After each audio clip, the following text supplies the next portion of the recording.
నల్లా news channel. శుక్రవారం ఉదయం 11 గంటలకు గాంధీ భవన్లో స్టేట్ ఎగ్జిక్యూటివ్ మీటింగ్ తెలంగాణ రాష్ట్ర మహిళా కాంగ్రెస్ అధ్యక్షురాలు సునీతారావు అధ్యక్షతన జరిగింది.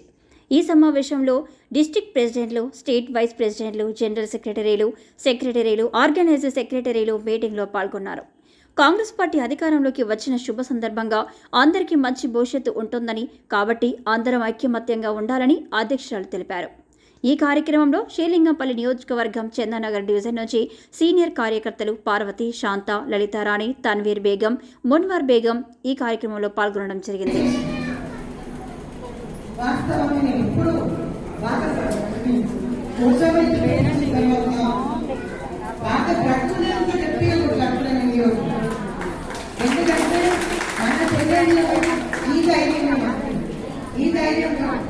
అంటే మగవాళ్ళని వాళ్ళు డబ్బులే కావాలి కానీ ఆడబిడ్డ నిలబడ్డది, నా ఇంటి బిడ్డ నిలబడ్డది, నా చెల్లె నిలబడ్డదని ఏ ఒక్కరు కూడా అక్కడి నుంచి కోరుకోలేదు, రాలేదు.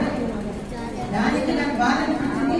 ఈరోజు మన చెల్లెలందరూ కూడా యూనిటీ ఉండి ఎక్కడైనా సరే అందరం యూనిటీ ఉంటే ప్రతి దగ్గరికి వెళ్తున్నాం. ఒక్కొక్కసారి నాకు బాధ అనిపిస్తుంది. నేను పనిచేసిన కాంగ్రెస్ పార్టీలో టైం వచ్చారు జరగండి అంటాం.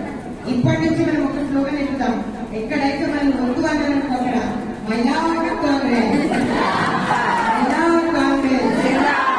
ఈ నినాదం పెట్టాలి. మనకు వచ్చి ఇవ్వకుండా మహిళా కాంగ్రెస్ ఎందుకు మనకు